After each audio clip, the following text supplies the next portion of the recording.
people involved. And the Rotary Leadership Institute is an attempt of bringing together Rotarians that don't know anything about Rotary. And that what we do is we bring them through a series of courses, and I'll just describe it to you. It's basically 3 Saturdays. And what happens is there are about 6 modules in each one of the courses. There's course 1, course 2, course 3, and there's 6 modules in each one of those courses. And what we're going to ask you to do is to facilitate some of those modules, to work it through, to facilitate it, to walk it through. And I'll show you the cases, the courses that we go through there.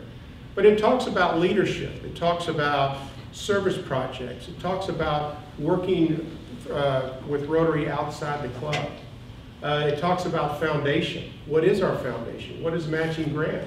What can you do? What is a Peace Scholar? What are all these things that we talk about? What is a GSE team? And again, what we're trying to do is do something very simple. We're trying to give people knowledge about Rotary and to put Rotary into their heart. To find something that will touch them to be able to stay with what Rotary is about. Okay? And you'll see as we go. But again, you've got a flyer. What we ask the clubs to do is to nominate 2 people to go to the Rotary Leadership Institute and pay for it. Now, why is that important? Well, first of all, the 2 people that are being asked to go, what an honor. That their club thinks enough about them that they would like for them to go to this wonderful training.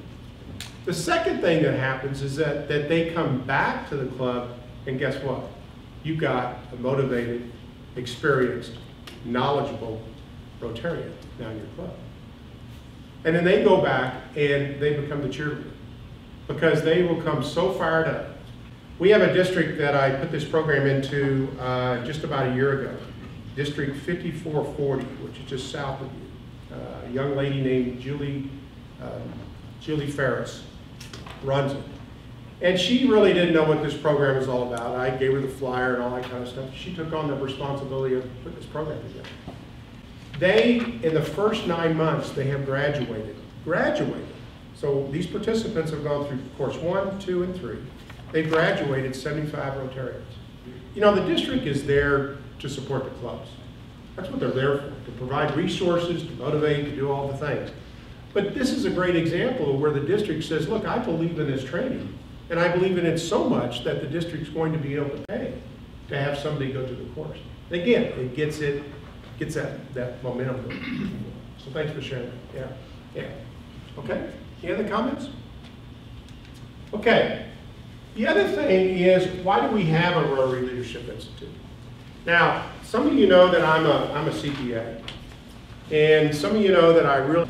Now, how many of you have been in Rotary more than 10 years? Show of hands. How many members did we have more than 10 years ago in Rotary? About 1.2 million. Yeah. How many do we have today? 1.2 million. That's exactly right.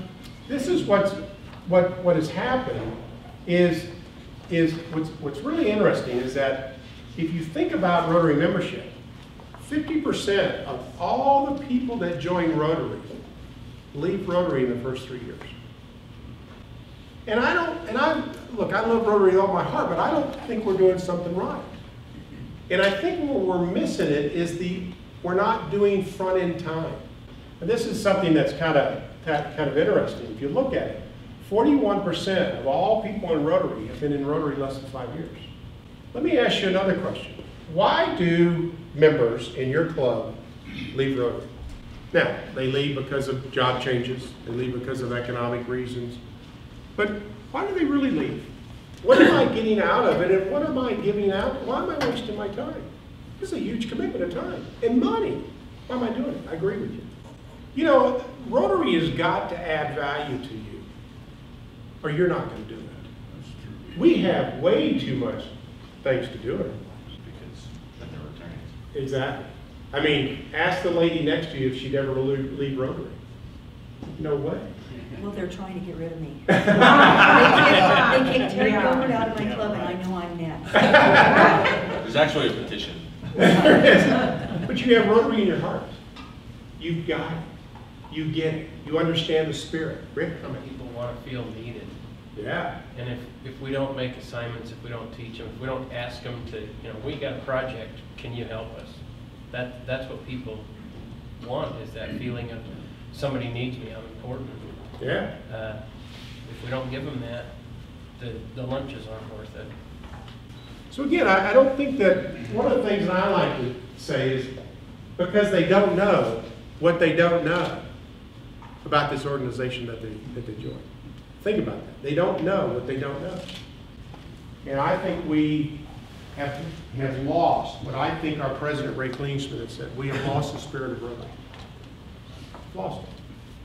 Now, I'm not sure what that means, but we have lost something. People are not looking at Rotary as where they ought to be putting their time. Is that if you go and look at young people today, the young people want to serve. They didn't want to change, too complacent.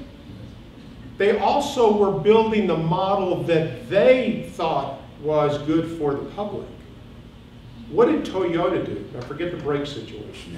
What did Toyota do? What does the public want, and we will build it. Now, your district was following exactly what's been going on in the United States until this last year. You have done something different. What did you do? You sent how many people to Phoenix for the Rotary International membership? Right there. Oh. Marianne. Yeah, I think we sent 10, 12 people. Marianne went on her own. We paid some of the ways with money. And Okay, you sent 10 people from this district by district funds to Phoenix to go to the International Membership Conference. Came back, formed a membership team, bingo, started going out on the clubs. You cannot tell me that didn't make an impact. You cannot tell me that that told all the Rotarians that we are putting emphasis on membership. Right, Lauren? You know, it's interesting. I think one of the greatest joys whenever you facilitate, eventually you're going to make the difference in somebody else's life. You know, that's the thrill of me. Terry and I were talking, I hate it when past district governors say when I was a governor.